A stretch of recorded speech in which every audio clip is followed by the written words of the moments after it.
Hello friends, this is Sage the Balloon Sage, and welcome to a tutorial featuring this amazing rattling balloon snake. This all 260 model is easier than it looks, but also offers variations including color palette, number of body segments, the shaping process, the sound effects rattling tail, and the other options including the eyes, the tongue, and the teeth. Let's start by twisting up the Linework model, requiring 2 lime green 260s, a white 260, and a red 260 for the details. Start off with the white, create a bubble about this size, grab your green, and tie that onto the bubble. Perfect. From here you're going to make a jaw, which is just a pedal twist. And the length is up to you. Generally I like to do that. Flip it around. And now we're going to make, well, on the more detailed version this is just part of the head, but since we're doing the Linework version, this 2-cylinder twist pairing on top of the snout will actually be the eyes. So no pupils on this one. A little easier. Yeah. Twist that around carefully. The head has a tendency to pop, so be careful. Come around here, you're going to have the white come through the back, but we need to make the cheeks for this snake. How do we do it? Well, we make very malleable, soft pinch twists, but they're made out of cylinder twists. Big cylinder twist, pinch twist, I guess you'd call them. So make one on one side, bring the balloon over here, you're going to make another one. So squeeze out the air a little bit, make sure you got a cylinder twist there, and turn it into a big old pinch twist. Carefully. There we go. We're going to tie this green all the way in and come out the back. So make sure it's nice and secure. Come out the back with the green on top and the white on the bottom. From here we're going to be making the segments of the snake's body. You can actually curve the snake as you go by making, let's say, the green cylinder twist a little bit longer and make a little shorter one down here so you can see how the curve works. In fact, let's do that right now. So I'll tie it up right there. You'll notice the white is a little bit shorter than the green. Now here's the steps. You make those 2-cylinder twists at whatever size, depending on the shape you want to create. Make a pinch twist with the top color, in this case it's going to be lime green. Pinch twist, twist around, make another pinch twist. You want to do these kind of soft, doesn't pop on you. Then do a full spin, do 1.5, whatever your balloon is, so that the colors are still matched up and you can create the next segment. This one, I'm going to make the white a little bit longer and the green a little bit shorter. Just to give you an idea of how to take the snake in the direction you want it to go. And of course, the longer you go, the more windy and twisty your snake will be. So again, another pinch twist, twist, pinch twist,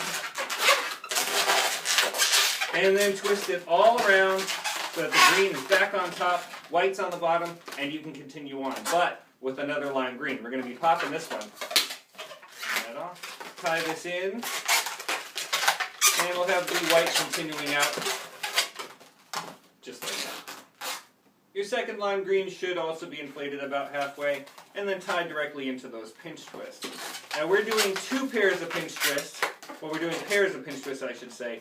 There are, when you get into the more detailed snakes, if you do 3 pinch twists, you can really control the shape of that snake, but we'll get into that in a minute. So another body section is just the same thing. I guess I'm going to continue curving up with this snake. So twist off, pinch twist, twist, pinch twist, and pull twist. Okay, so we got 3 sections. Let's get the 4th, and I'll jump ahead to the 5th. And as we finish off the 5th section, we're actually going to end with those 3 pinch twists that I talked about before that were used on this model, especially at the upper portion where the neck is super twisty. So instead of doing 2 pinch twists here, let's practice by doing the 3. So you usually want to do 2 of one color like this, pinched off. Actually get the 3rd one right here at the bottom. Will be a white one. Should be a little bit smaller than the other 2. Push that through. We're going to pop off this white. You could technically use that for teeth, but I'll show you that in a minute. That's more for the deluxe version. Okay? And if you want to end with just a simple tail, you can break this off and have a puffball at the end. Or you can just do something real simple, kind of, just shape it a bit and break off. And that is the Linework Snake without any eyes or tongue or anything else. This is the basics. Well, I promised you a rattling snake, so let's make the rattle. You're going to grab a 260 for whatever rattle color you like. In this case, I'm just going to pop this off and use a blush 260. So you're going to take salt or sugar, any sort of granulated sand-like thing, do it over a plate because it's going to get messy. And you don't want too much in there, just enough that you're going to be able to create a nice rattling sound effect. Inflate that salty 260 a little bit, tie it off, and you're going to create, well, this is the main rattling chamber, you could say. You're going to get most of the salt into a bubble at the very tip, so get most of that in there. Tie off that bubble. Yeah, that'll work. Okay, tie off the bubble. And you're going to make 2 small pinch twists. You also want to kind of get some of the granules inside the pinch twist as well to give it a fuller sound, but it doesn't matter 100%. So make 2 pinch twists. Now, you're going to make the tiniest bubble you've ever made, but it's supposed to be a bubble. Really, really tiny, just like that, and you're going to make 2 more pinch twists. So I think you can see how this rattle is actually going to be made. Just the same thing over and over. Pinch twist. Come through, super tiny bubble, and why not, 1 more set of pinch twists. Attaching it is really up to you how you want to do it. You can do the bubble like you did here and tie it in, or you can just tie it flush, pinch twist on pinch twist.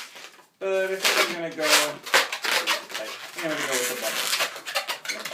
So, pop this off, leave yourself some tail. This. And it's time to attach it to your snake. Tie it through there.